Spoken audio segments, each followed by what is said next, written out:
श्रीराम. आज आपण मनाच्या श्लोकातली 12वी ओवी पाहणार आहोत.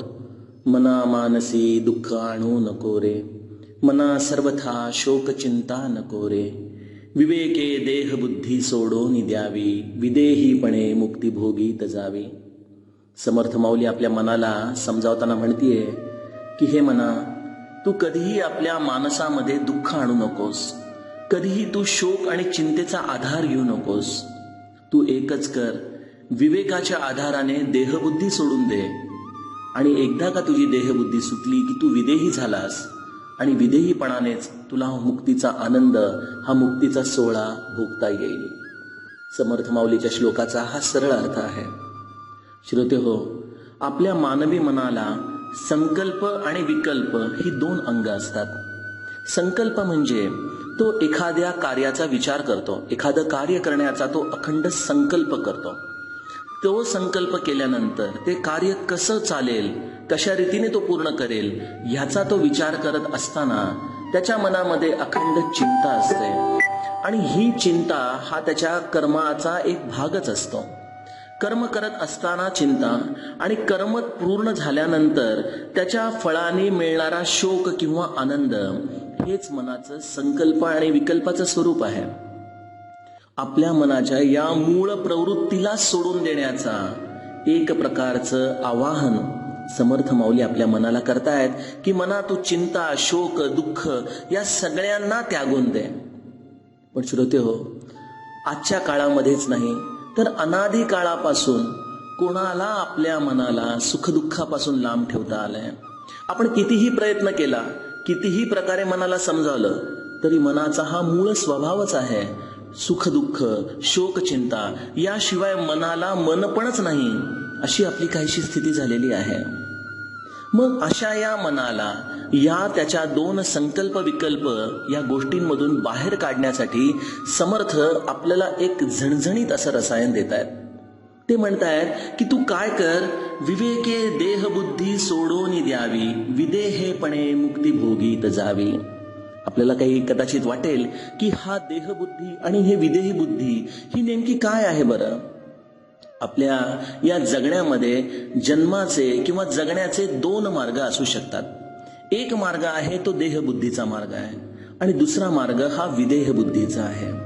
देहबुद्धी याचा अर्थच मुळी मी देह आहे या संकल्पनेने जगणारा मनुष्य.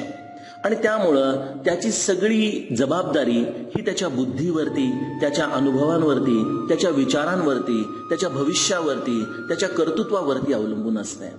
तो मनुष्य आपल्या या देहबुद्धीच्या अनुषंगाने जगताना आपल्याच आतमध्ये असलेल्या या बुद्धीच्या बळावर सगळ्या जगाचं कर्तृत्व आपल्याकडे घेण्यासाठी एक प्रकारे प्रवृत्त झालेला असतो.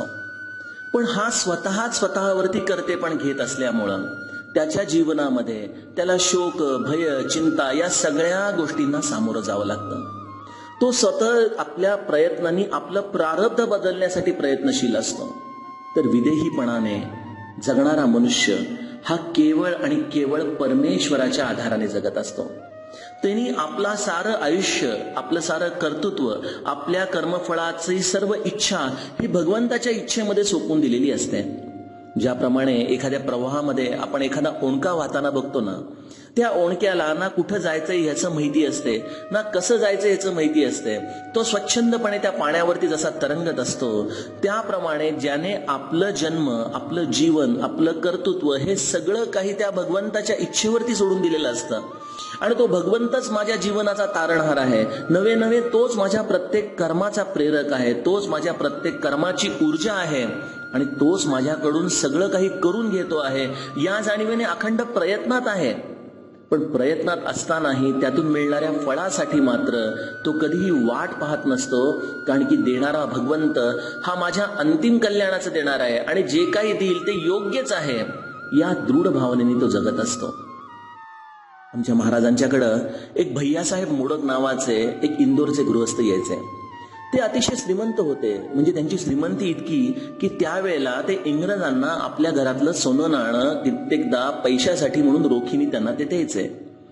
अशा या भैयासाहेब मोडकांना एकदा महाराजांनी विचारलं की भैयासाहेब, परमार्थामध्ये कधी कधी हातामध्ये चौपदरी घेण्याची देखील वेळ येते, कदाचित भिक्षा मागायची देखील वेळ येईल. मग अशा वेळेला ही सगळी संपत्ती जर आपल्याला सोडून गेली तरी देखील आपल्याला परमार्थ हवा आहे का आपल्याला हा प्रपंचच हवा आहे? यावरती भैयासाहेब मोडक फक्त शांतपणाने म्हणाले की महाराज, प्रपंच जसा असेल तसा त्या पद्धतीने चालू द्या, पण ज्या परमार्थासाठी मी आपल्या चरणी आलेलो आहे त्यामध्ये मात्र मला पूर्णत्व द्या. महाराज म्हणाले तसंच होईल. आणि त्यानंतर काही काळानंतर भैयासाहेब मोडकांची परिस्थिती हळूहळू बदलू लागली. जी श्रीमंती त्यांनी अनुभवली होती ती त्यांची हळूहळू श्रीमंती नाहीशी होत गेली आणि इतकी विचित्र अवस्था झाली की राहतं घरदार सगळं सोडून त्यांना पुण्याला तुळशी बागेत त्या राम मंदिरामध्ये येऊन राहावं लागलं. अगदी हलाखीच्या परिस्थितीमध्ये त्यांचा शेवटचा काळ जात होता. मध्यंतरी काळामध्ये महाराजांनी देखील देह ठेवला आणि त्यानंतर 13-14 वर्षांनी जेव्हा ते गोंदवल्याला गेले आपल्या अगदी शेवटच्या दिवसांमध्ये, त्यावेळेला तिथल्या एका साधकाला ते म्हणाले की माझ्या जाण्याचं कोणीही वाईट मानून घेऊ नका, महाराजांनी माझ्या आयुष्याचं सोनं करून टाकलेलं आहे. ज्याच्या जीवनातलं सोनं नाणं सगळं गेलं तो आपल्या अंतिम काळामध्ये म्हणतोय की महाराजांनी माझ्या जीवनाचं सोनं करून टाकलेलं आहे. श्रोतेहो, विदेही पण हा दृढ निश्चयाचा संकल्प आहे, ज्याने आपल्या जीवनामध्ये सर्व काही भगवंतावरती सोपवलेलं आहे. त्यामुळे तो जे काही देईल त्यामध्ये आनंदच आहे. एक अतिशय सुंदर असा शेर आहे, हम कुंदन के डले हैं चाहे तो आजमा ले, जीता रखे तो हमको या धड़ से सर उतारे. अब तो फकीर आशिक कहता यूं पुकारे, राजी है हम उसी में जिसमें तेरी रजा है, यहाँ यूं भी वाहवा है और वो भी वाहवा है. राजी है हम उसी में जिसमें तेरी रजा है. तुझी जशी इच्छा असेल त्यामध्ये मी राजी आहे. असं म्हणता क्षणी मनुष्याची भय, चिंता, शोक या सगळ्या गोष्टी कुठच्या कुठं पळून जातात आणि तो अत्यंत निर्भय होतो. या निर्भयतेला विदेही पण म्हणतात.